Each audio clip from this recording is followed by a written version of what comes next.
Good morning everyone. सभी को क्या हाल चाल है भाई? आई होप कि सारे बढ़िया हैं। बहुत तेज से भी कमेंट आ रहे हैं, नाम पढ़ नहीं पाएंगे भी हम। किशोर, अनिल, अंकुश, जया, ऋत्विक, भारत, रितेश, केशव, पंकज, विशाखा, अभिषेक, निखिल। ये निखिल तो भाई यार क्लास में ही परेशान रहता है। यूट्यूब फॉर्मेट लगा दिया, ये लगा दिया।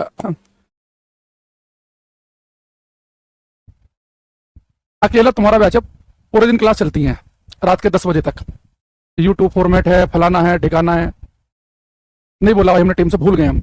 आज याद रहेगा तो बोल देंगे, ठीक है। सूरज, सुषमा, रचित, केशव, आनंद, गौतम, समर्पित, ईशांत, आनंद कुमार सिंह, रितेश, यदुवंशी, सूरज, नीलेश, विनीत कुमार, सभी को बहुत बहुत नमस्कार।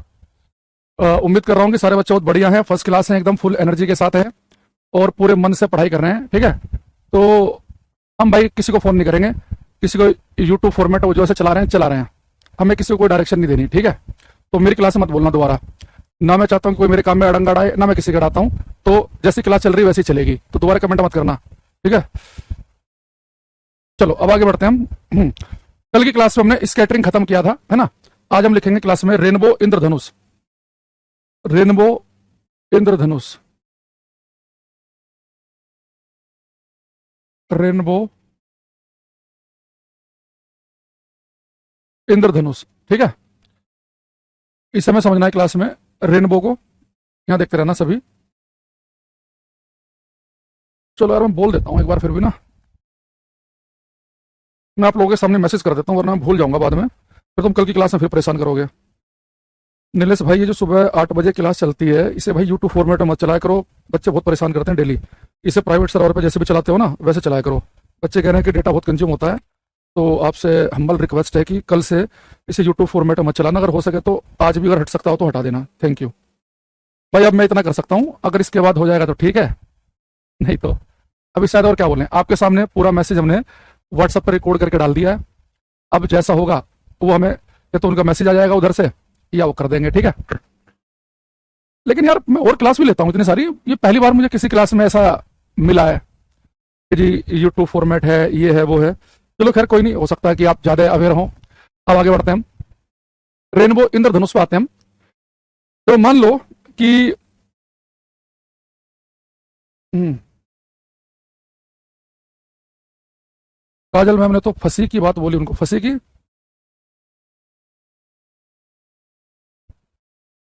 मैम बोली क्लास नहीं लेंगे ऐसे। देखो मैं ऐसा नहीं करता भाई, हमारा थोड़ा नेचर अलग है। हम किसी को डायरेक्शन नहीं देते, ना कभी ये करते हैं, ठीक है। दूसरा क्या है कि जैसे मैं सरकारी नौकरी भी करता हूँ, गवर्नमेंट जॉब भी, तो वहाँ पे जो एमटीएस भी होते हैं, मल्टीटास्किंग स्टाफ, ग्रुप डी वाला जो होता है, तो उनसे बहुत प्यार से बात करता हूँ, भैया कि यार ये फोटो कॉपी चाहिए मुझे, कर दोगे क्या। कभी किसी को कोई ऑर्डर वाली में नहीं, वो कहेगा सर कि कर दूंगा तो कर देता है वो, नहीं तो मैं खुद ही कर लेता हूँ।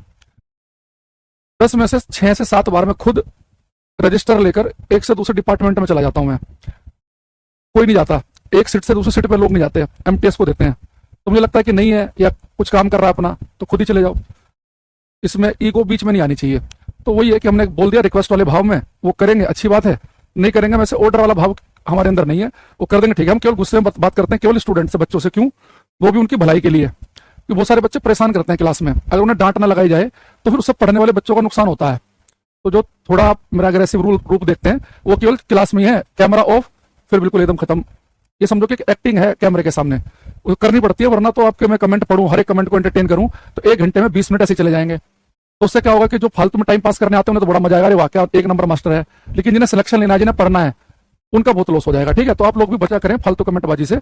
अगर देखो अब हम यहाँ पे रेनबो इंद्रधनुष की बात कर रहे हैं। अगर मान लो कि भाई हमारे से कोई ऐसा बच्चा जो बहुत ही छोटा है, चौथी 5वीं क्लास का है, वो आके हमारे से पूछे कि भैया रेनबो इंद्रधनुष क्या होता है, तो मैं कभी ये नहीं कहूँ, हम उसे पूरा ज्ञान नहीं देंगे कि बड़े बड़े शब्द बोलने की रेनबो के लिए ये वो ऐसे। हम उसे बहुत ही आसान शब्दों में क्या बताएंगे कि भाई अगर कभी तुझे आकाश में एक साथ 7 रंगों का पैटर्न दिखाई दे तो समझ जाना कि वो रेनबो इंद्रधनुष है। यानी रेनबो के लिए सबसे इंपॉर्टेंट चीज क्या है कि 7 रंग आपको दिखने चाहिए।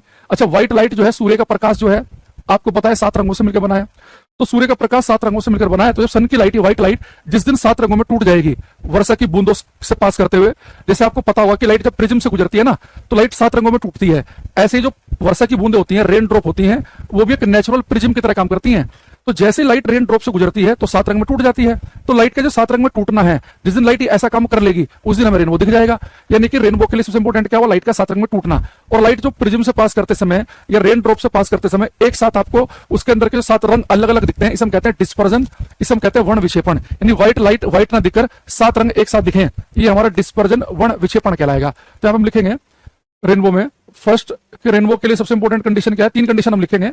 सबसे इंपॉर्टेंट कंडीशन है डिस्पर्जन ऑफ लाइट, प्रकाश का वर्ण विक्षेपण, प्रकाश का वर्ण विक्षेपण। और डिस्पर्जन का मतलब क्या होता है, लाइट का 7 रंग में टूटना, है ना। तो एक बार हम क्या करते हैं, इसे लिख लेते हैं, ठीक है। इसमें लिखेंगे डिस्पर्जन में splitting up of white light, splitting up of white light into 7 colors, splitting up of white light into 7 colors is called dispersion of light, is called dispersion of light। Hindi में लिखेंगे श्वेत प्रकाश के 7 रंगों में, श्वेत प्रकाश के 7 रंगों में टूटने की घटना, श्वेत प्रकाश के 7 रंगों में टूटने की घटना प्रकाश का वर्ण विक्षेपण कहलाती है, प्रकाश का वर्ण विक्षेपण कहलाती है। ठीक। एक बेटा जब रेनबो बनता है, एक घटना कौन सी होती है, मैं सारी घटनाएं आपको भी दिखाऊंगा भी एक डायग्राम बना के, डिस्पर्जन वगैरह सारी की सारी। सेकंड एक बेटा घटना लिखेंगे हम इंटरनल रिफ्लेक्शन, आंतरिक परावर्तन। देखो जब रेनबो बनेगा ना, अभी जब मैं डायग्राम बनाऊंगा तो मैं आपको दिखाऊंगा कि रेनबो बनते समय जो सन की लाइट है, जो सूर्य का प्रकाश है, जो सन की लाइट है, तो सन की जो लाइट है, जो सूर्य का जो प्रकाश है, वो वर्षा की बूंद के अंदर बेटा आंतरिक रूप से रिफ्लेक्ट होता है, परावर्तित होता है। ये पूर्ण आंतरिक परावर्तन नहीं है। लेकिन कंपटीशन में वो बदतमीजी क्या करते हैं कि रेनबो वाले केस में वो पूर्ण आंतरिक परावर्तन ही लिख देते हैं। तो आपको क्या करना है, रेनबो वाले केस में सबसे पहले आप ढूंढेंगे आंतरिक परावर्तन। इंटरनल रिफ्लेक्शन लिखा है तो बेस्ट आंसर है। अगर इंटरनल रिफ्लेक्शन नहीं लिखा मिला तो फिर आप मजबूरी में कि जिसने क्वेश्चन बनाया ढंग से नहीं बनाया, आप पूर्ण आंतरिक परावर्तन पर टिक लगा देंगे। अगर आप 10th क्लास की एनसीईआरटी पढ़ें तो 10th क्लास की एनसीईआरटी में लिखा उसने साफ साफ कि ये जो वर्षा की बूंद के अंदर लाइट रिफ्लेक्ट हो रही है, ये केवल इंटरनली वर्षा की बूंद के अंदर आंतरिक रूप से परावर्तित हो रही है, ये पूर्ण रूप से परावर्तित नहीं होती, ये टोटल इंटरनल रिफ्लेक्शन नहीं है, लिखा है साफ साफ। और पिछली साल 10th क्लास के बोर्ड के एग्जाम में आ गया था यही कि रेनबो में कौन सी घटना घटती है, और टोटल इंटरनल रिफ्लेक्शन भी आंसर में था, इंटरनल रिफ्लेक्शन भी था। तो बोर्ड ने किस आंसर सही माना, इंटरनल रिफ्लेक्शन को, आंतरिक परावर्तन को मान के चल रहा है कि बच्चा एनसीईआरटी फॉलो कर रहा है। ठीक है, अभी हम डायग्राम बनाएंगे, दिखाएंगे उसमें। तीसरा बेटा जब रेनबो बनता है तो उसमें घटना होती है रिफ्रैक्शन, अपवर्तन की, रिफ्रैक्शन अपवर्तन। आप कहेंगे सर रिफ्रैक्शन तो लाइट का मीडियम बदलना होता है, तो लाइट मीडियम तो बदलती है ही। पहले लाइट जा रही है हवा से पानी में या पानी से बाहर हवा में निकलेगी, पहले लाइट जाएगी वर्षा की बूंद के अंदर, फिर बाहर भी आएगी, तो लाइट मीडियम चेंज कर ही रही है, हवा से पानी में, पानी से बाहर। तो यानी कि जब रेनबो बनेगा तो रिफ्रैक्शन भी होगा। तो पेपर में आपसे कोई पूछे कि रेनबो बनते समय कौन कौन सी घटनाएं होती हैं, तो प्रकाश का 7 रंगों में टूटना, आंतरिक परावर्तन होना और अपवर्तन होना, ये 3 डोमिनेंट है, फिनोमिना है जो कि आपको देखने को मिलेंगे। ठीक। दूसरी चीज, एक बच्चा कह रहा है कि क्या स्कैटरिंग भी होती है। तो जब लाइट एटमॉस्फेयर में चलेगी थोड़ा बहुत तो लाइट स्कैटर होगी, परिकिरण तो होगा ही थोड़ा बहुत, है ना भाई। जब लाइट चलेगी एटमॉस्फेयर में टक्कर मारेगी वर्षा की बूंद में या जो भी पार्टिकल है, तो थोड़ा बहुत तो प्रकाश बिखरेगा, स्कैटर तो होगा ही थोड़ा बहुत, उसमें तो कोई दो राय नहीं है। लेकिन जो डोमिनेंट फैक्टर है, एक तो लाइट 7 रंग में टूट रही है इसलिए रेनबो दिख रहा है, लाइट इंटरनल रिफ्लेक्ट करती है और रिफ्रैक्शन होता है। अब यहां पर हम इसे डायग्राम से हेल्प से समझते हैं। देखो सबसे पहले आप ये समझो कि आपको रेनबो किस दिन दिखाई देगा। रेनबो जिस दिन आपको दिखेगा तो सबसे बेसिक कंडीशन रेनबो की यह है, अगर बारिश वो दिख रहा है, लाइट इंटरनल रिफ्लेक्ट करती है और रिफ्रैक्शन होता है। अब यहां पर हम इसे डायग्राम से हेल्प से समझते हैं। देखो सबसे पहले आप ये समझो कि आपको रेनबो किस दिन दिखाई देगा। रेनबो जिस दिन आपको दिखेगा तो सबसे बेसिक कंडीशन रेनबो की यह है, अगर बारिश आपकी आंखों के सामने हो रही है तो सूर्य आपकी पीठ के पीछे होना चाहिए। ठीक है, तो मान लो कि इस तरफ बारिश होकर रुकी, इस तरफ, तो ये मैंने एक वर्षा की बूंद ले ली, हालांकि अरबों खरबों वर्षा की बूंदें होंगी, अरबों खरबों। ठीक है, तो आप तो कोचिंग पढ़ाते थे सर, आपको गवर्नमेंट जॉब की प्रिपरेशन के लिए टाइम कैसे मैनेज किया? भाई मैं ईमानदार से बताऊं, मैंने ऐसे नहीं पढ़ा कोई 2 साल बैठ के घर पे। मैंने तो बस ऐसे ही बस पढ़ लिया, मोटा मोटा कुछ ऐसे हो गया सिलेक्शन। तो अब मेरे से तो स्ट्रेटेजी भी मत पूछना कि भाई मैंने ऐसे कभी, बस ये किया मैंने पेपर से 10 दिन पहले ये कह दिया कि क्लास थोड़ी कम कर देना, 1-2 क्लास ले ली, थोड़ा बहुत पढ़ लिया ऐसे। तो इसलिए आप, मैं तो बता भी नहीं सकता कि भाई जो तैयारी करता है ना प्रॉपर, वो ज़्यादा बेटर तरीके से बता पाएगा आपको कि कैसे कैसे क्या मैनेज करना है अपना। तो ऐसे ही हो गया। क्या देखो, क्योंकि मुझे ऐसा लगा कि 10th क्लास तक का मैथ है। यस, मैंने थोड़ा बहुत हिस्ट्री, पॉलिटी, ज्योग्राफी ये पढ़नी पड़ी मुझे, क्योंकि ये नहीं आती थी। तो बाकी रीजनिंग देखा है बहुत आसान है, मैथ भी आसान है, इंग्लिश में वर्ड याद किए। तो ऐसा है, ठीक है। चलो अगला देखना, ये इधर आएंगे, ये सन है, सूर्य है, सूर्य सन। अब देखो, बारिश अगर आपकी आंखों के सामने हो रही है तो बेटा सूर्य होना चाहिए पीठ के पीछे। अब सन से लाइट चली, सन से लाइट चल रही है, चल रही है, चल रही है, चल रही है, चल रही है, चल रही है। अब सन की जो लाइट होती है, ये होती है व्हाइट लाइट, सफेद प्रकाश। ठीक।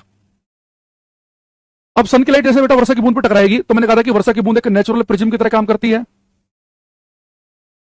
अब ये 7 रंगों में टूट जाएगी, 7 कलर्स में। और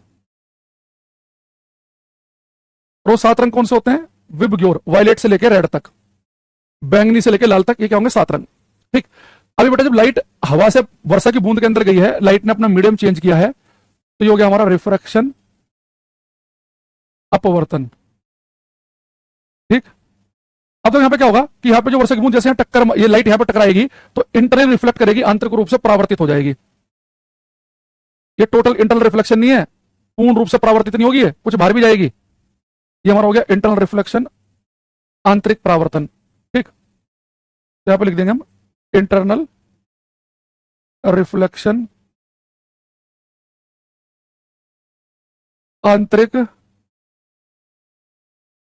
परावर्तन। ठीक है। अब बेटा ऐसा लाइट निकलेगी बाहर, यहां देखना, यहां से लाइट निकलेगी बाहर।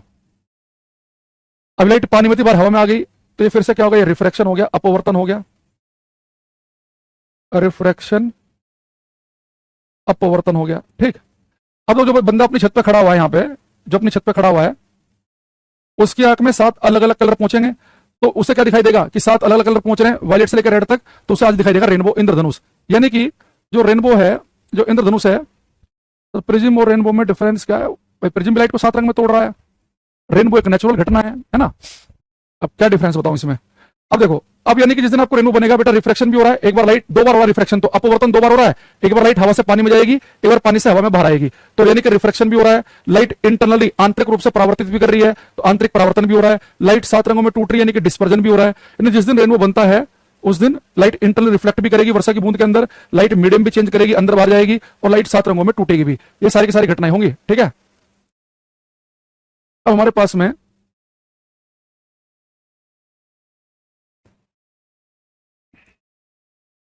जिस दिन आपको रेनबो बनेगा बेटा, रिफ्लेक्शन भी हो रहा है, एक बार लाइट, 2 बार हो रहा है रिफ्लेक्शन, तो अपवर्तन 2 बार हो रहा है। एक बार लाइट हवा से पानी में जाएगी, एक बार पानी से हवा में बाहर आएगी, तो यानी कि रिफ्लेक्शन भी हो रहा है। लाइट इंटरनली, आंतरिक रूप से परावर्तित भी कर रही है, तो आंतरिक परावर्तन भी हो रहा है। लाइट 7 रंगों में टूट रही है, यानी कि डिस्पर्जन भी हो रहा है। यानी जिस दिन रेनबो बनता है, उस दिन लाइट इंटरनल रिफ्लेक्ट भी करेगी वर्षा की बूंद के अंदर, लाइट मीडियम भी चेंज करेगी, अंदर बाहर जाएगी, और लाइट 7 रंगों में टूटेगी भी। ये सारी की सारी घटनाएं होंगी। ठीक है। अब हमारे पास में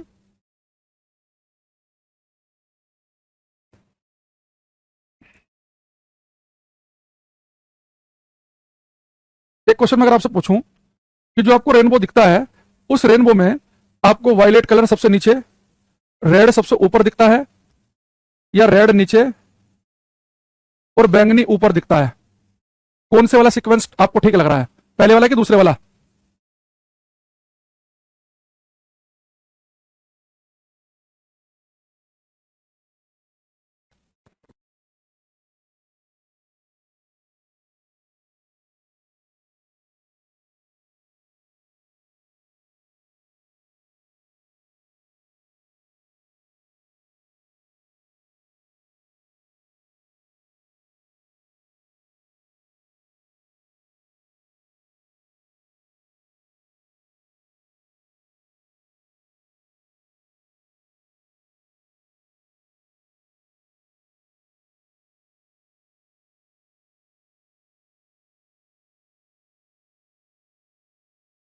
ठीक है, देखो जितने बच्चे कह रहे हैं पहले वाला उनका गलत है, जो कह रहे हैं दूसरे वाला उनके भी गलत है, बेटा दोनों सही है।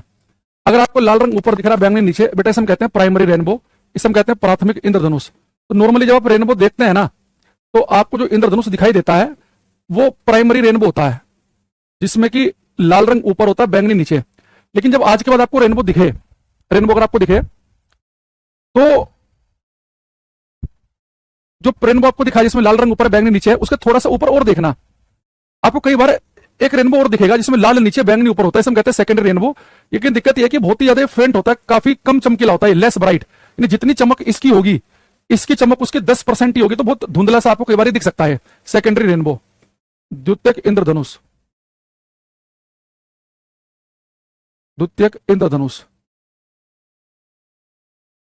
ठीक, तो प्राइमरी रेनबो जब आप देखते हैं तो वो जो रेनबो आपको चमकीला दिखता है, बढ़िया दिखता है, ब्राइट दिखता है, उसमें लाल ऊपर होता है बैंगनी नीचे। लेकिन कई बार आपको सेकेंडरी भी साथ में दिख जाएगा, ये प्राइमरी रेनबो के ठीक ऊपर दिखेगा। आप कभी जैसे आपने रेनबो देखा, लाल से लेकर बैंगनी तक 7 पैटर्न दिखे, थोड़ा सा ऊपर और देखना ध्यान से, हो सकता है कि बहुत ही कम चमक से का एक रेनबो आपको और दिख रहा हो, उसमें बैंगनी नीचे, उसमें रेड नीचे होगा, बैंगनी ऊपर होगा। लेकिन ये बहुत ज्यादा चमकीला होता है, इसकी चमक कम होती है, उसमें हमारा ध्यान जाता ही नहीं है।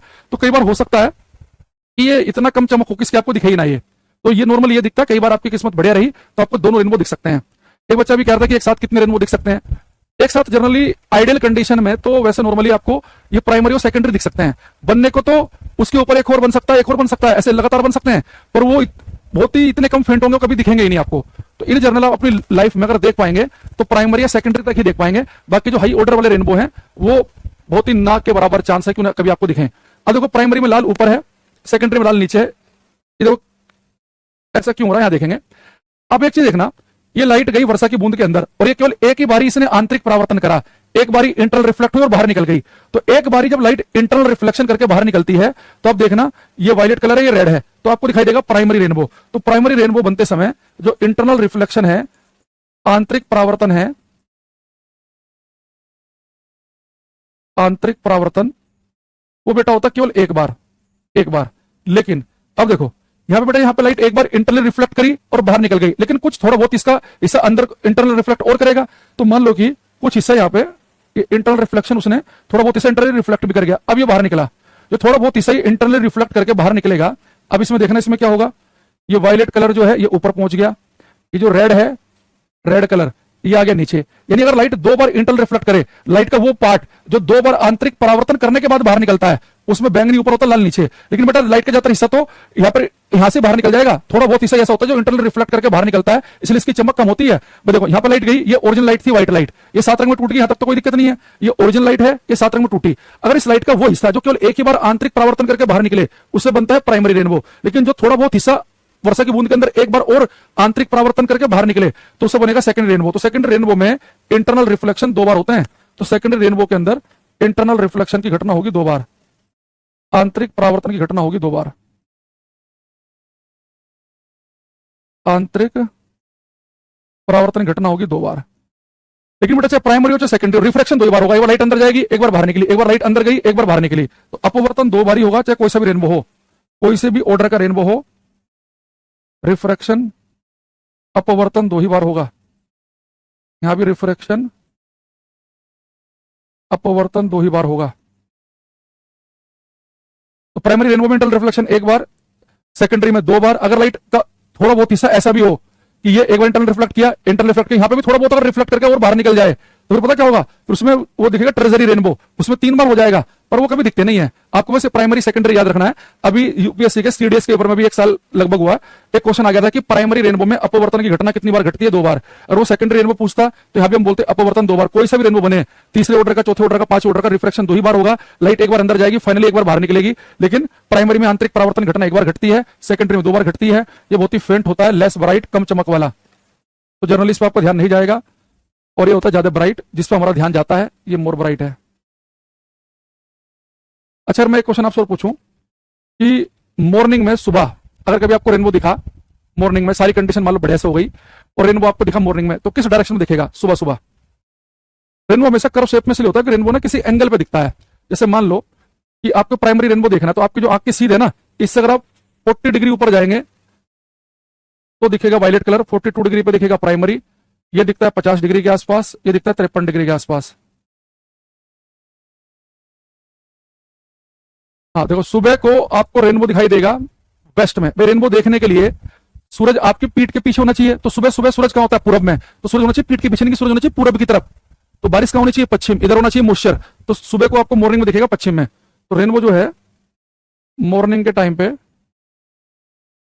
मॉर्निंग के पीछे होना चाहिए। तो सुबह सुबह सूरज कहाँ होता है? पूरब में। तो सूरज होना चाहिए पीठ के पीछे, नहीं, सूरज होना चाहिए पूरब की तरफ। तो बारिश कहाँ होनी चाहिए? पश्चिम, इधर होना चाहिए मॉइस्चर। तो सुबह को आपको मॉर्निंग में दिखेगा पश्चिम में। तो रेनबो जो है मॉर्निंग के टाइम पे, मॉर्निंग मॉर्निंग में आपको दिखेगा पश्चिम में। अगर पूछो कि इवनिंग में किधर दिखाई देगा? शाम को। शाम को सूरज होता है पश्चिम में, यानी कि पीठ के पीछे होना चाहिए पश्चिम में। तो रेनबो दिखेगा ईस्ट में। अगर मैं आपसे कहूं कि 12 बजे रेनबो आपको, ठीक 12 बजे, ना सुबह ना शाम, ठीक 12 बजे आपको रेनबो किस डायरेक्शन में दिखेगा? 12 पीएम पर, दोपहर के 12 बजे रेनबो किस दिशा में दिखेगा? एक और आ गया धुरंधर, कह रहा सर ये ऑप्टिक्स सर्वे ग्रुप डी के लिए इंपॉर्टेंट है क्या? बहुत इंपॉर्टेंट है। अगर आप केवल ग्रुप डी की ही तैयारी कर रहे हैं तो उसमें तो चैप्टर ही गिने चुने हैं। ऑप्टिक्स पढ़ना है जिसमें लेंस और मिरर भी है, मैकेनिक्स पढ़ना है, मैकेनिक्स में तो खैर बहुत सारे चैप्टर है, न्यूटन के नियम, ग्रेविटी, वर्क, पावर, एनर्जी वगैरह, और इलेक्ट्रिसिटी, मैग्नेटिज्म। दोपहर के 12 बजे आपको रेनबो दिखाई नहीं देगा, क्योंकि 12 बजे सूरज कहाँ है? सर के ऊपर। तो सूरज सर के ऊपर है तो बारिश पैरों के नीचे तो हो नहीं सकती, अपोजिट होना चाहिए ना। तो लिखेंगे कैन नॉट बी सीन। दोपहर के 12 बजे रेनबो दिखाई नहीं दे सकता है।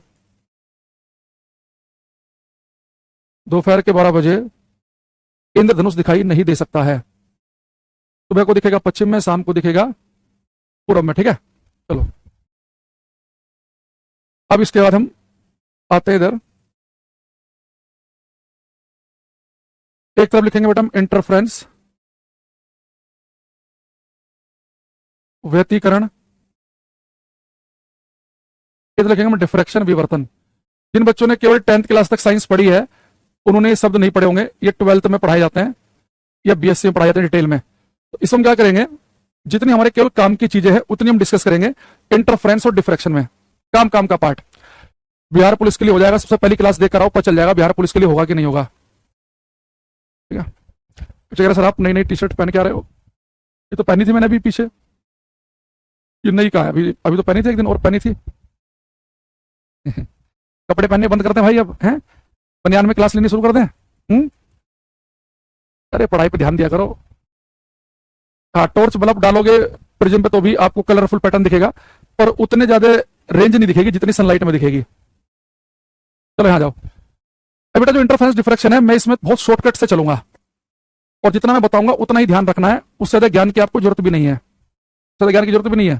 ठीक है, यहाँ देखना, मैं 3 एग्जांपल आपको यहां लिखाऊंगा। जनरली पेपर में इंटरफेरेंस डिफ्रैक्शन से क्या आता है कि कौन कौन सी घटनाओं के लिए व्यतिकरण जिम्मेदार है और कौन सी घटनाओं के लिए विवर्तन जिम्मेदार है। तो 3 एग्जांपल यहां, 2 यहां। उसके अलावा इनकी आपको डेफिनेशन भी लिखवाएंगे। डिफ्रैक्शन की डेफिनेशन बहुत इंपॉर्टेंट है और हमें ध्यान रखनी है, और यहां से हम न्यूमेरिकल टाइप का क्वेश्चन भी करेंगे इंटरफेरेंस से। उसी प्रकार का अगर आएगा क्वेश्चन तो उसी प्रकार का ही आएगा। ठीक है, अच्छा एक बच्चे वगैरह शादी हो गई है आपकी, तो तुम क्या चाहते हो मास्टर जी रंडवे रहे?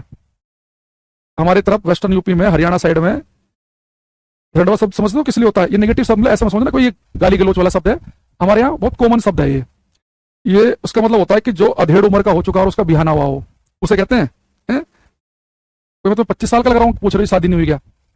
अब यहाँ पर इंटरफेरेंस में देखो कौन कौन से एग्जाम्पल हमें ध्यान रखने हैं कि जैसे मान लो कि कभी बारिश हुई और आप सड़क पर निकले, मान लो कि आप पकोड़े खरीदने जा रहे हो कि यार बढ़िया मौसम हो रहा है, चलो पकोड़े लेके आते हैं, कोई फेमस पकोड़े वाली दुकान वाला है आपके घर के आसपास। तो अब सड़क पर जाते हैं, सड़क गीली होगी बारिश के बाद, तो आपने एक चीज देखी होगी, कई बार बारिश के बाद जब हम रोड पे निकलते हैं तो जो हमें जगह जगह तेल के धब्बे दिखते हैं। कई बार मान लो किसी मोटरसाइकिल से या किसी ट्रक से, बस से तेल टपक गया, तो जो तेल फैलता है, वो तेल फैल गया, जो जैसे मान लो कि डीजल या पेट्रोल, उसमें नीला, लाल, पीले ऐसे कलर दिखते हैं ना। तो पेपर में क्वेश्चन आता है कि जो तेल के जो धब्बे हैं, जो तेल के धब्बे होते हैं डीजल पेट्रोल वाले, केरोसिन वाले, उसके अंदर जो नीला, लाल, जो हरे से कलर दिखाई देते हैं, ये किस घटना की वजह से होते हैं? प्रकाश की। तो आपको यहाँ पे 3 बातें लिखनी है, इसमें लिखना है 3। पहले लिखेंगे इंटरफेरेंस से पहले एग्जांपल लिखेंगे कलर्स इन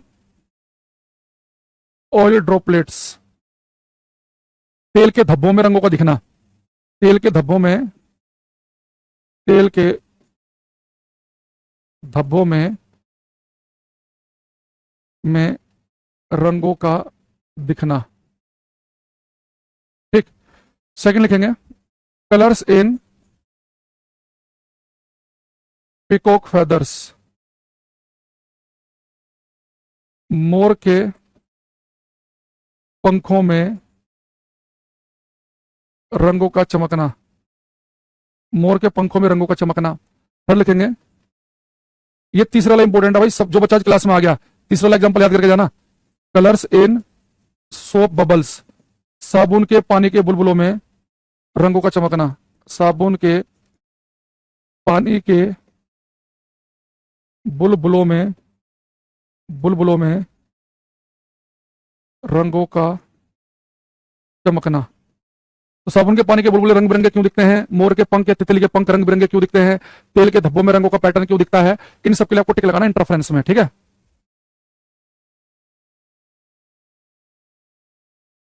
अब आते हैं हम डिफ्रैक्शन पे, विवर्तन पे, ठीक है। इसमें डिफ्रैक्शन विवर्तन में लिखेंगे हम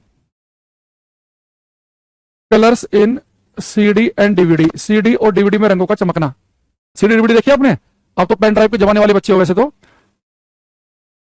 ये आपने एक सीडी या डीवीडी लेना और उसे लाइट के सामने ऐसे ऐसे करना, ऐसे ऐसे, तो कलर से दिखाई देगा। सीडी डीवीडी ना, इससे पहले पिक्चरें देखते थे, सीडी प्लेयर डीवीडी प्लेयर जो होता था, ठीक है। अच्छा, तो एक हरियाणा में लेडी कांस्टेबल के पेपर में क्वेश्चन आ गया था कि सीडी की फुल फॉर्म क्या है। तो सीडी की फुल फॉर्म होती है कॉम्पैक्ट डिस्क, डीवीडी की फुल फॉर्म होती है डिजिटल वर्सेटाइल डिस्क। सीडी की फुल फॉर्म है कॉम्पैक्ट डिस्क और डीवीडी की है डिजिटल वर्सेटाइल डिस्क, ठीक है। एक लिखेंगे इसमें हम, इनके डेफिनेशन पे आएंगे अभी हम। कलर्स इन होलोग्राम, होलोग्राम में रंगों का दिखना। देखो कई बार अगर आप मार्केट से कोई किताब खरीदें तो उस पर लिखा होता है ना, कई बार जैसे अपने पास ये बुक है, इस पे तो नहीं है, बहुत सारी किताबें ऐसी होती है कुछ प्रकाशन की, उन पे एक चीज लिखी होती है, कृपया इस पुस्तक को खरीदने से पहले होलोग्राम जरूर देखें। तो कई बार वो किताब पे ऐसे कुछ होलोग्राम टाइप से का चिपका होगा, एक स्टिकर चिपका होगा, उसे अगर आप लाइट में से करेंगे तो कलरफुल सा दिखेगा आपको। जैसे पहले नोकिया 11 के जो मोबाइल आते थे ना, उसकी बैटरी में भी चिपका होता था। तो आपसे कोई कह दे कि होलोग्राम में जो रंग दिखते हैं, पैटर्न दिखता है, सीडी डीवीडी में रंग दिखते हैं, डिफ्रैक्शन। अब देख एक चीज देखना, मैं डेफिनेशन पाऊंगा इसमें मैं,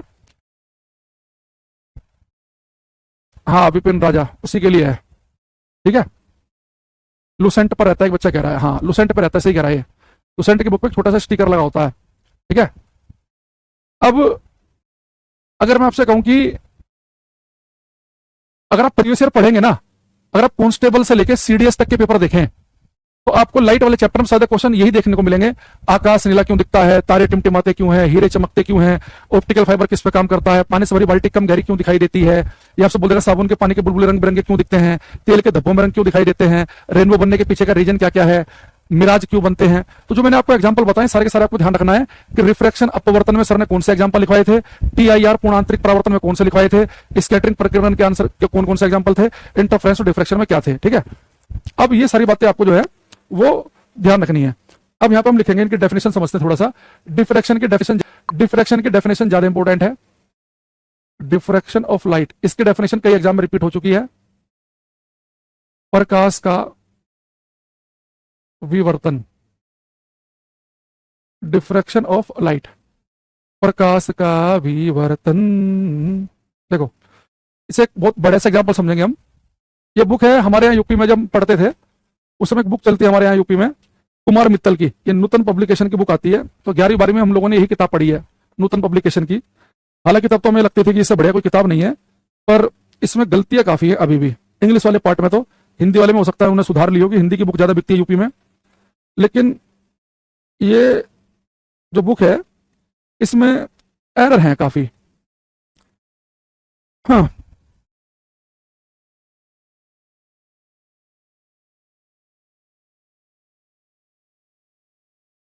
चंदन सिंह राजपूत, पढ़ लिया हमने आपको कमेंट, आपको बताने की जरूरत नहीं है, हमें खुद पता है हमें क्या करना है, ठीक है। अच्छा अब यहां पर बेटा डिफ्रैक्शन देखो क्या है। अब यहां पे आ जाओ, ये मान लो कि हमारे घर में दीवार है और इस दीवार में गड्ढा है, ध्यान समझना बात को।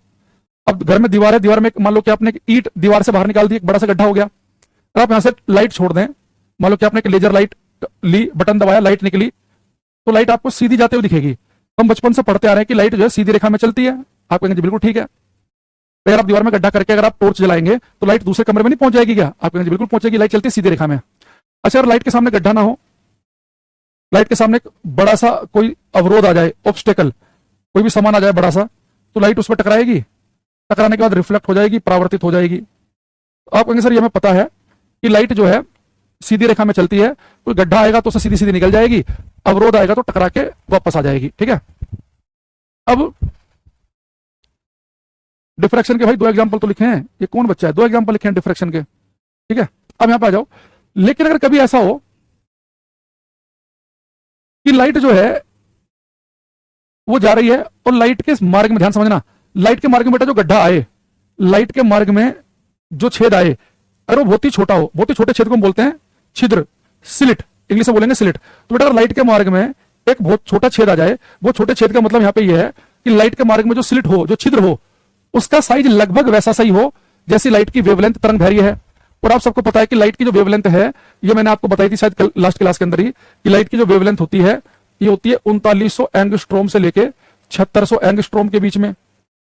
ठीक, अब लाइट के मार्ग में अगर जो गड्ढा आए उसका साइज अगर लाइट की तरंग दैर्घ्य के आसपास का हो, भाई लाइट की वेवलेंथ तो बहुत छोटी एंगस्ट्रोम में है, तो लाइट की वेवलेंथ जितनी है उसके आसपास का गड्ढा हो, मान लो कि 4000 एंगस्ट्रोम का हो, 3500, 8000 हो, 7000 हो, यानी इसके नजदीक से कहीं हो, ऐसा ना हो कि बहुत ही छोटा या बहुत ही बड़ा हो। तो लाइट के मार्ग में एक ऐसा छिद्र आ जाए जिसका साइज लगभग लाइट की तरंग दैर्घ्य के आसपास का ही हो, तो पता क्या होगा, लाइट जब इस छेद से बेटा पास करेगी ना, तो इसे पास करते समय लाइट सीधी नहीं निकलेगी, इससे पास करते समय लाइट बैंड हो जाएगी, मुड़ जाएगी, लाइट की बेंडिंग हो जाएगी, यानी लाइट क्या होगी, मुड़ जाएगी। तो लाइट जो है वो सीधी रेखा में चलती है, बात सही है, लेकिन लाइट का किसी छिद्र से पास करते समय बैंड हो जाना, मुड़ जाना, इसे हम कहते हैं डिफ्रैक्शन। यानी कि जो लाइट आपको छेद से पास करते समय बैंड होते हुए दिखे, मुड़ते हुए दिखे, ये हमारा डिफ्रैक्शन कहलाएगा, विवर्तन कहलाएगा। लेकिन लाइट हर एक छेद से पास नहीं मुड़ेगी, उसका साइज लाइट की वेवलेंथ के आसपास का होना चाहिए। इसलिए डेली लाइफ में आपको लाइट बैंड होती हुई क्यों नहीं दिखती, आपको लाइट मुड़ते हुए इसलिए नहीं दिखती क्योंकि डे लाइट में इतने छोटे साइज के छिद्र है ही नहीं। हमारे घर में जो फर्श है और जो गेट है उनके बीच में जो गैप है वो भी कुछ सेंटीमीटर का होगा, कुछ मिलीमीटर का होगा। खिड़की है, कहीं पे भी गैप है घर में, छोटा मोटा कहीं भी गैप बना हुआ है, तो कुछ ना कुछ सेंटीमीटर मिलीमीटर के होंगे, दिख रहे हैं ना आपको वो। एंगस्ट्रोम तो इतना छोटा हमको दिखेगा भी नहीं। तो अगर लाइट के मार्ग में बहुत ही छोटा सा छिद्र आ जाए तो लाइट उसे पास करते समय बैंड हो जाती है। या लाइट के मार्ग में बहुत ही छोटा सा ऑब्स्टेकल आ जाए, जैसे आपने क्या किया, ये आपके पास में आपने एक पिन लिया, मान लो पिन, जो पिन की जो बहुत ही नुकीला, बहुत ही पतला पिन है और जिसकी बिल्कुल टिप है सबसे ऊपर, जो बिल्कुल टिप है पतली सी, बहुत ही पतली, तो बेटा अगर लाइट इसके ऊपर भी टकराए, तो जब लाइट इसके ऊपर टकराएगी तो इसके ऊपर टकरा के भी बैंड हो जाएगी। तो लाइट का किसी छिद्र से गुजरते समय या किसी अवरोध के किनारों पर मुड़ जाना, इसे हम कहते हैं डिफ्रैक्शन। लेकिन लाइट उसी छिद्र से पास करते समय मुड़ेगी जिसका साइज लाइट की वेवलेंथ के आसपास का ही हो, या उसी ऑब्स्टेकल के किनारों पर मुड़ेगी जिसका साइज लाइट की वेवलेंथ से बहुत ज्यादा बड़ा या बहुत ज्यादा छोटा ना हो, उसके आसपास से कहीं हो। तो लाइट की जो बेंडिंग है इसे हम कहते हैं डिफ्रैक्शन। और आपको पता है ये भगवान ने बहुत अच्छी चीज की है कि लाइट की वेवलेंथ बहुत ही कम दी है, क्योंकि जो कोई भी जो वेव होती है ना, तरंग जो होती है, वो तभी मुड़ती है जब गड्ढे का साइज उसकी तरंग दैर्घ्य के आसपास का हो। अगर भगवान एक काम कर देते, अरे दीवार का छेद तो बड़ा है, अरे बताया तो दीवार का छेद बड़ा है तो लाइट मुड़ेगी नहीं, सीधी निकल जाएगी। क्या सुन रहे हो भाई नवीन तुम्हें? अरे लाइट जो है दीवार में जो गड्ढा है वो बहुत बड़ा है, वो सेंटीमीटर का है, कुछ इतना बड़ा है, इंच में हो गया वो, तो लाइट उससे सीधी निकल जाएगी। अभी बताया तो है कि लाइट के सामने अगर बड़ा से गड्ढा आ जाए, जैसे कि दीवारों के अंदर गड्ढे होते हैं रोजमर्रा की जिंदगी में, अगर लाइट बड़े से गड्ढे से पास करेगी तो सीधी निकल जाएगी। लाइट केवल तभी मुड़ती है अगर ये मैं यहाँ पे ये लिख दूं, स्लिट जो है ये डेल्टा एक्स का है, छेद का आकार, यहाँ पे लिख देता हूं मैं, ये डेल्टा एक्स का है साइज ऑफ स्लिट या ऑब्स्टेकल, छिद्र या अवरोध का आकार, छिद्र या अवरोध का आकार। अगर ये छिद्र ये अवरोध का आकार जो है डेल्टा एक्स, अगर ये लाइट की वेवलेंथ के आसपास का हो तभी लाइट बेंड करेगी, तभी मुड़ेगी। लाइट हर एक अवरोध के किनारों पर नहीं मुड़ती, लाइट जो है वो हर एक गड्ढे से पास करते हुए नहीं मुड़ती, साइज वो छोटा होना चाहिए। अच्छा, एक बात ध्यान सुनना, भगवान ने हमारे लिए कितना बढ़िया किया कि लाइट की वेवलेंथ को बहुत ही छोटा कर दिया एंगस्ट्रोम में। अगर भगवान का मूड उस दिन कुछ और होता, वो कहते कि चलो लाइट की जो वेवलेंथ है इसे सेंटीमीटर में रखते हैं या इंच में रखते हैं या मिलीमीटर में रखते हैं, तो बेटा प्राइवेसी नाम की कोई चीज होती है ना। अभी आप एक चीज देखो, आप कमरे के अंदर बैठे हो, आपने गेट लगा रखा है, जो व्यक्ति गेट के बाहर है उसे वो तो आपको देख नहीं पा रहा ना, आप उसे देख पा रहे हो। अगर भगवान लाइट की वेवलेंथ कुछ सेंटीमीटर की कर देता, अब देखो क्या दिक्कत आती। भाई हमें कोई चीज कब दिखती है, मैंने आपको कई बार बताया, हमें कोई चीज तब दिखेगी कि उसके ऊपर जो बल्ब का या सूर्य का प्रकाश टकरा रहा है, अगर वो प्रकाश हमारी आंख में पहुंच जाए। अब मान लो कि आप कमरे के अंदर बैठे हैं आपके ऊपर प्रकाश टकराया, ट्यूबलाइट या बल्ब का प्रकाश टकराया, तो इसे प्रकाश आपके ऊपर टकराने के बाद में वो प्रकाश चल रहा है। अब मान लो कि लाइट की वेवलेंथ कुछ सेंटीमीटर में होती, तो हमारे घर में जो दरवाजा है, जो फर्श है नीचे, उनके बीच में कुछ गैप है, एक दो सेंटीमीटर का, तो लाइट उस छेद से पास होते हुए बैंड होकर बाहर खड़े व्यक्ति की आंख में पहुंच जाती, तो बाहर खड़ा व्यक्ति ही हमें देख लेता। जैसे बाहर खड़ा व्यक्ति में सुन क्यों लेता है? वो जो साउंड है ना, आवाज जो है, इसकी वेवलेंथ बड़ी है, साउंड भी एक वेवी है। साउंड की वेवलेंथ होती है 17 मिलीमीटर से 17 मीटर के बीच में, 17 मिलीमीटर 17 मीटर के बीच में, यानी कि 17 मिलीमीटर से बड़े आगे सेंटीमीटर में आए 1 मीटर 2 मीटर 3 मीटर 17 मीटर तक है। तो हमारे घर में जो दरवाजा है उसमें गैप जो है वो क्या कुछ सेंटीमीटर का है, कुछ मिलीमीटर का है, तो साउंड उससे पास करके बैंड होकर सामने वाले के कान में पहुंच जाता है। तो बाहर खड़े व्यक्ति की हम आवाज तो सुन सकते हैं, भैया चाय पियोगे क्या? आप अंदर बैठे बैठे हाँ जी पी लेंगे, साउंड आपका भी बैंड होकर उसके पास जा रहा है, उसका आपके पास आ रहा है, लेकिन ना आप उसे देख पा रहे ना आपको देख पा रहे, लाइट बैंड होती ही नहीं है। तो जो कितना खतरनाक काम हो जाता। हम कमरे के अंदर गेट वेट बंद करके बैठे हैं, अपना हमने आईपीएल लगा रखा, आरसीबी जीत रही, भाई मजा आ रहा है ना, और घर वाले क्या कर रहा है, भाई अजी पढ़ाई कर रहा हूँ डिस्टर्ब मत करो। घर वाले कहते अच्छा, जैसे आते तो गेट के बाहर खड़े होते, लाइट बैंड होकर आगे पहुंचती, कहते गेट खोलना, और तभी जूतम पत्रा स्टार्ट है कि नहीं, हमें कह रहा पढ़ रहे हैं, ये तो मैच चल रहा है। तो लाइट इजिली बैंड नहीं हो पा रही, तो इसलिए हमें इसके बहुत ही स्पेशल केस हो गया। और देखो अगर लाइट बैंड हो जाया करती, बाहर खड़े व्यक्ति में सुन भी लिया करता, देख लिया करता, तो शायद फिर जीवन अलग टाइप का होता। ये शर्म लिहाज जो है कुत्ते बिल्ली भैंस गाय में नहीं है, और महिला भी घूम रही है, पुरुष भी घूम रहे हैं। ऐसे फिर अगर हमारे जीवन में प्राइवेसी ना होती तो शायद ऐसे ही घूम रहे होते, नहा रहे होते, कुछ भी कर रहे होते, हमें कोई फर्क ही ना पड़ रहा होता। तो जीवन फिर उस टाइप का ढल जाता है ना, अभी अलग प्रकार का है, तो शायद ये होता कुछ। यहाँ पे लिखेंगे हम द बेंडिंग ऑफ लाइट,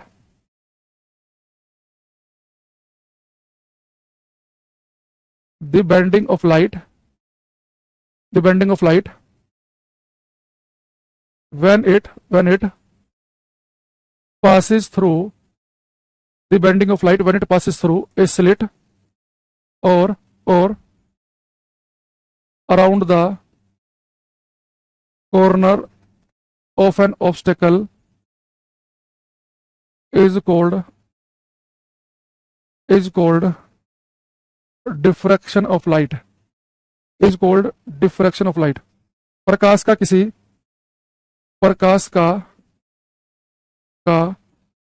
किसी छिद्र या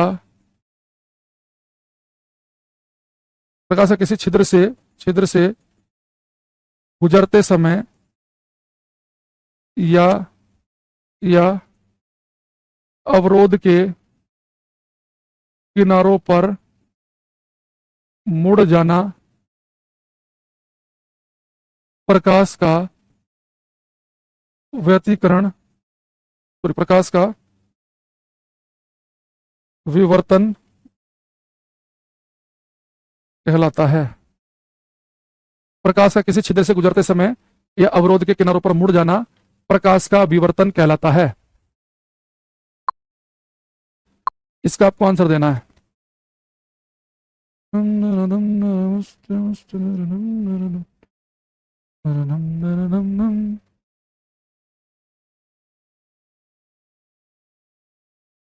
ये क्वेश्चन करना।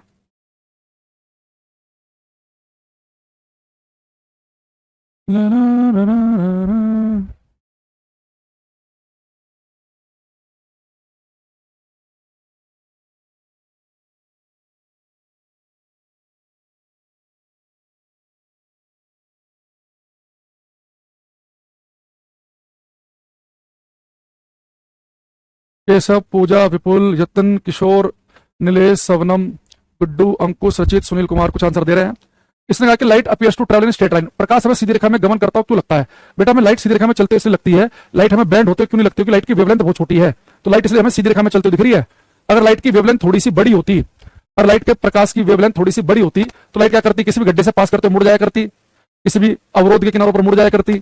जैसे मान लो मैं यहाँ पर एक 10 फीट का एक दीवार बना दूं, ऊपर खाली हो, 10 फीट की दीवार बना दूं, आप उधर खड़े हो, तो 10 फीट की दीवार है, तो ना मैं आपको देख पाऊंगा ना मुझे आप देख पाओगे, लेकिन हम सुन तो पाएंगे। मैंने बोला हेलो साउंड, तो साउंड क्या है? उसकी वेवलेंथ ज्यादा है, 17 मिलीमीटर से 17 मीटर के बीच में, तो ये जो 1-2-3 मीटर की जो दीवार है, तो साउंड इस पर टकरा के बैंड होकर उधर आपके कान में पहुंच जाएगा, वहां से टक्कर मार के बैंड होकर मेरे पास आ जाएगा। लेकिन लाइट तो बैंड होगी नहीं, क्योंकि दीवार काफी बड़ी है, तो टकरा के वापस ही चली जाएगी, आप मुझे नहीं देख पाएंगे, मैं आपको नहीं देख पाऊंगा। या लाइट जो है उसके सामने कोई गड्ढा आ रहा है तो सीधी निकल जा रही है रोजमर्रा की जिंदगी में, तो लाइट हमें बैंड होते इसलिए नहीं दिखाई दे रही है, सीधी चलती इसलिए दिख रही है क्योंकि लाइट की वेवलेंथ बहुत छोटी है। तो याद रखना ये केवल लाइट के लिए नहीं है, कोई भी तरंग हो, चाहे वो साउंड हो, लाइट हो, कोई भी वेव तभी बैंड होगी जो उसकी वेवलेंथ है उसी साइज का गड्ढा उसके मार्ग में आना चाहिए, तो उसके आसपास का होगा तभी बैंड होगी। समझ रहे बात को? अच्छा। अब एक क्वेश्चन जो है वो बिल्कुल सीधा सीधा सा है ये करना।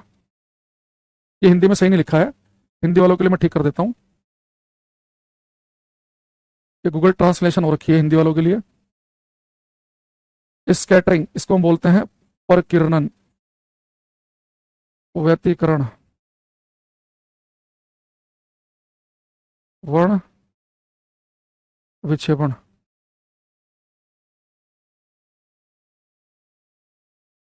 तो आंसर क्या बढ़िया इसका? इंटरफ्रेंस। सफेद रोशनी में दिखने वाले साबुन के बुलबुले रंग बिरंगे दिखते हैं, इसके मैंने आज ही बताया, इंटरफ्रेंस पे टिक लगा देना। एक डायरेक्ट क्वेश्चन हम और देखते हैं अभी। ये सीजीएल में आया क्वेश्चन है एसएससी में। The bending of light when it Passage around a corner और ए स्लिट इज ड्यू टू। एक कोने छिद्र के आसपास प्रकाश का मुड़ना झुकना, इसे कहते हैं डिफ्रैक्शन, विवर्तन। कल बेटा इसे हम लाइट को खत्म करेंगे और परसों की क्लास में कनकेव और कॉन्वेक्स, लेंस और मिरर स्टार्ट कर देंगे, ठीक है। तो आज के लिए मैं यहीं तक रख रहा हूं, बाकी हम मिलेंगे अब कल की क्लास में। कल क्या है? फ्राइडे। तो कल इसे खत्म करते हैं, फिर मंडे से नया चैप्टर स्टार्ट करेंगे, ठीक है। तो कल की क्लास में थोड़ा सा मुझे आपको इंटरफ्रेंस के बारे में बताना, उससे 2-3 न्यूमेरिकल कराने हैं और लाइट का नेचर बताना है, ठीक है। तो आज के लिए इतना ही। विशाखा, साक्या, बिजेंद्रा, समर्पित, खूबचंद, सलमान, सुमन माझी, सोरी, सुषमा कुमारी, सुबोध, नवीन, पार्थिव विश्वास, योगेंद्रा, चंद्रा, राहुल सिंह, रचित राणा, सुब्रता दास, निशु, ब्रजनंदन, अमन, सुरजू, गौतम, विक्की, जय किशन, सबको बहुत बहुत नमस्कार। अच्छा सारे लोग आप जितने भी लाइव हैं इस समय, ये सब लोग टेलीग्राम पे जुड़े हुए हो ना?